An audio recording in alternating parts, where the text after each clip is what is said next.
Alright, fellow collectors, now if you're like me, you probably have some rules that you try to follow with your collection, just to keep things in hand. It's got to be a character that you grew up with or that means something to you, or you like the movies or a particular genre. You only collect X-Men, Spider-Man, whatever. Lobo, for me, meets none of my rules. It was a total impulse buy. I just got sucked in with how awesome it looked, so I had to pick it up. Sometimes you just gotta say, frag the rules, right? Anyways, enough of the preamble. Let's get on with the review of Lobo Premium Format Figure from Sideshow Collectibles. Alright, so we'll start off with just some of the physical characteristics of the statue. Now, I'm not the biggest guy in the world, but even so, you can see this statue is huge. It's a beast. He's about 28.5 inches tall, about 16, 17 inches wide, and about 11 inches deep. So you're going to need some pretty big space on your shelves to fit this guy in. If you keep him in a vest or whatever, you're going to have to space those shelves a bit to fit him. A lot of people concerned about weight these days with Sideshow. They like to make their statues hollow and very light. Lobo weighs almost exactly 20 pounds, so he's actually got a pretty good weight to him. Nice quality feel. Most of that weight is actually in the character himself. The base is fairly thin and small compared to him, so most of the weight's on him. It actually feels pretty good and nice quality weight to it when you move it around. Okay, let's go through some of the display options. This being the exclusive version comes with the flaming skull hand. That's actually a really cool feature. I like it. It looks like he's kind of lighting his cigar on this dreadlock portrait. Speaking of the portraits, you get two really nice portraits with it. You get this one here, of course, with the long dreads and the cigar. And then you get this one here. This is the spiky hair portrait. And he's kind of got his teeth, baring his teeth at you there, and a menacing smile. Both really cool. I definitely like this one here better. That's how I'm going to display mine, but they're both really nice options, so I don't think you can go wrong either way. And of course, you got the switch out hand. The flaming skull comes off. They attach with a magnet, and you can put on this hook hand. He's holding the hook in his hand. And one really cool feature actually is the chain. The end of the chain comes off this hook here that's dangling, and you can pop it into the bottom of the hook there so the chain is attached when you put that on there. Really cool feature. I like all the switch out parts. You got lots of display options, and you can really make this statue your own, and there's going to be lots of options for you. Talk a little bit about the sculpt here. Nothing too special about the pose. I mean, it's just kind of standing there. It's a very generic pose, but it's all about the details they put into this piece. If you're going to hear me say details a lot in this review, you could probably make a drinking game out of it or something. But there's just details everywhere, and that's what makes this statue so special. They really didn't leave anything out on this statue. They'd actually detailed everything to the max. Let's just take a look at, start at the bottom here with the boots. I mean, it's got all kinds of nicks and scratches and dings all through the boots. It looks like real battle damage. And you work your way up into the shin guards. It's the same thing there. And the knee pads, these skulls detailed on the knee pads, and then the stars sort of sculpted in. Just looks incredible. You look at his gun holster. He's got this sort of metal armor plating on the side of his gun holster with bullet holes in there to, some more battle damage. You got skulls sculpted on the ends of all his pouches around his belt. Metal, like gilded metal around the perimeter of all these pouches. I mean, they just didn't leave anything out. And of course, the muscle detail. Martin Canal sculpt, so it's going to have great musculature. These huge arms. You can see the veins sculpted in there. These massive abs, like huge pecs. I mean, this guy's just flat out ripped. Both portraits are great. Just really great facial details. I mean, they just didn't leave anything out of this piece. It's absolutely detailed to the max. I love this sculpt. One thing I want to point out that you may not have considered, and I didn't consider, is this skull here on the base. It pops out, but this has actually got some insane details on it as well. I never really give it much thought, but it's actually really, really cool. It's got all kinds of cracks. You've got these 2 bullet holes on the sides, and it's actually got the brains and like pus oozing out onto the base. It's really cool, and the paint there is really nice. They gave it a glossy finish on the brains, make it look nice and fresh. Very, very cool details. I mean, they just didn't leave anything out. At first glance, you might take a look at the base and think, oh, that's pretty generic. And yeah, the top surface it's just kind of a black, surface that he's standing on, but kind of a rocky surface. But when you look around the outside of the base, they added even more details. They kind of added some elements from his space bike. And of course, Lobo travels around space on this big sort of Harley-looking motorcycle spaceship.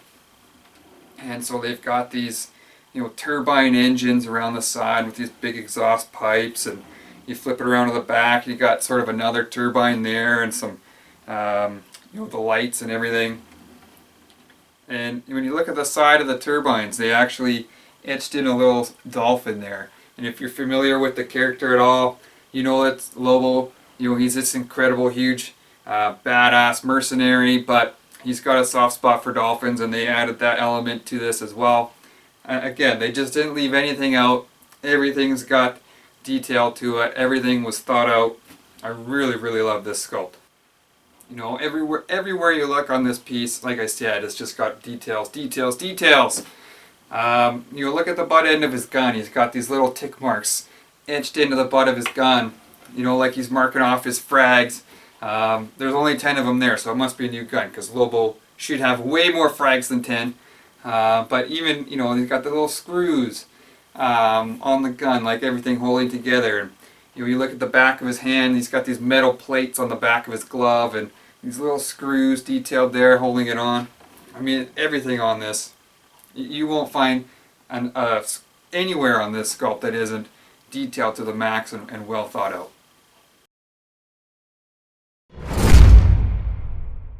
Okay, so paint. Paint's an area where Sideshow's been having a little bit of trouble lately, but you know what? It turned out really nice on this piece. I don't think it's anything that you're not going to look at it and think, oh my god, it's the best paint job I've ever seen, but it's definitely really, really well done. There's really no paint slop or painting outside the lines. It's all nice, clean lines. The colors look good. The shading on the muscles is really well done. The skin tone is really nice. I will point out the glow effect around the fingers on the exclusive hand. That's something that always kind of makes me nervous. I'm always unsure how the factory's going to pull that off, but they did a really nice job here. It's very kind of subtle, but very effective. It looks really like the fire is reflecting off his fingers. Very cool. I mentioned the skull on the base and how they kind of gave a glossy finish to some of the brains, and really, that's really cool. I was really surprised by that. Yeah, overall the paint, very nice. Nice clean lines. I mean, you look up here on the portrait, the beard and the mustache, and around the black designs, around the eyes, it's all nice clean lines. Nothing to worry about there. I do have one complaint about the paint, and that is on this spiky hair portrait. The teeth, there's not a lot of detailing around the teeth. And the white paint is kind of globbed on a little bit. When you compare that to the prototype, there's a big difference there in the teeth. But as I said, I don't plan to use this portrait. I'm going to use this one. I like this one a lot better. And this still looks okay, but I think they could have done a much better job on the teeth. And that's really my only complaint in the paint department. It looks, it's really well done. Okay, so this is, of course, a premium format figure, and these days that doesn't always imply mixed media, but it definitely does here, and it's definitely one of the strong suits of the statue. the mixed media is really well implemented. So let's start off here. You got the metal chain around the wrist, and it's real metal, and it's actually got some pretty nice weight to it. You got a metal chain, the necklace around his neck is metal, and it looks really nice. The jacket is kind of a faux leather, and it's got a nice thick material to it, and it's got fraying around the sleeves where the sleeves were ripped off.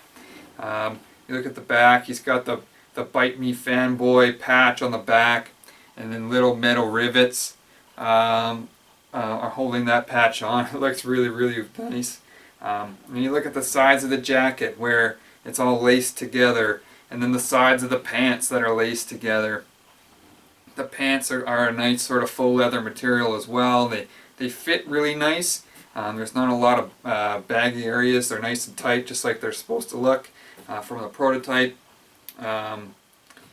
You know, you look at the jacket, it's got the strap here, and it's kind of frayed as well. Metal zippers on the jacket, again, little metal rivets on the collar. Everything looks really, really good. The belt, both belts are separate mixed media pieces.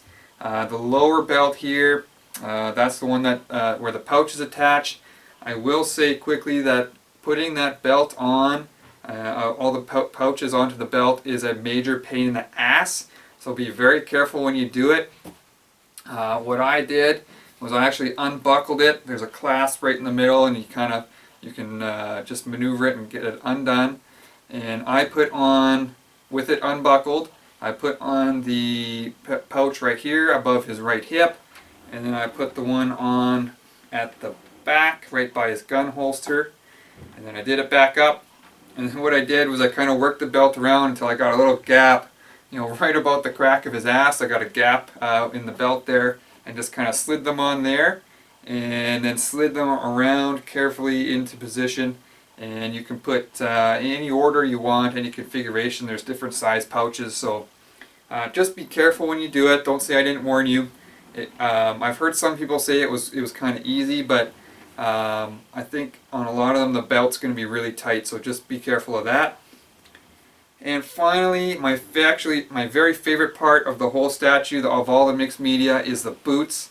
You look at these straps down the side of his boots. These are actual real leather straps with metal buckles, and then you got this, you know, the leather straps around the heel and down the side of the boot, and way down here at the bottom, at the side of the boot, there's you know, this little metal ring holding all the straps together. These metal rivets. The mixed media is really, really nice. Really adds a lot to the statue. It's not one of those pieces where they just sort of shoehorn the mixed media materials in there. It's really implemented well. I like what they've done, and it turned out really, really nice.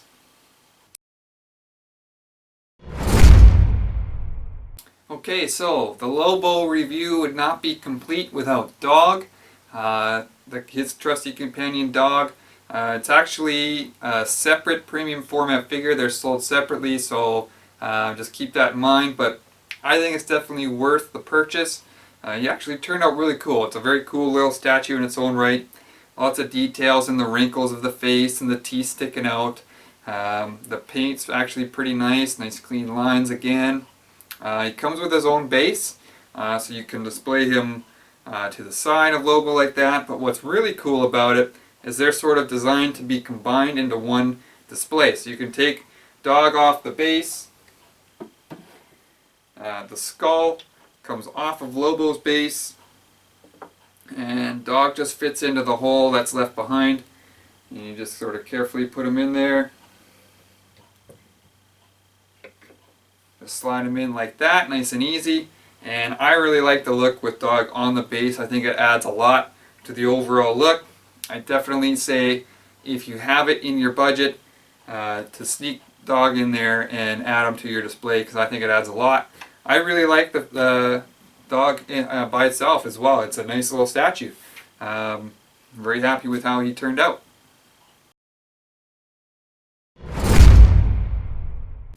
Alright guys, so as you know, last couple years Sideshow has been taking a lot of heat. Their prices keep going up. The quality in general keeps going down. You know, they're overproducing their statues. I mean, look at Lobo. There's 1,000 exclusives, 2,000 regulars. There's 3,000 freaking Lobos out there. You know, he's kind of a fringe character, so that was a bit of a surprise number. But you know what? This statue defies all the trends. Absolutely every aspect of it is top notch. You got really nice paint. The mixed media is excellent. The sculpt is excellent. Everything about it, you know, it's got good weight. Details everywhere. They really put a lot of care and attention into this piece. I love it. And you know what? I've got some of the other big boy statues. I've got XM Magneto right over there. I've seen some of the other top end statues that were released this year. I think Lobo stacks up really well with any of those statues. It's absolutely a top notch piece. I would say if you're on the fence about it or you're thinking about it, I would say get it. And if you have the money, get Dawg 2 because he adds a lot to the overall display. So keep an eye out for Lobo. We are going to have the Statue Forum Awards again at the end of this year. We've already started our preparations for that.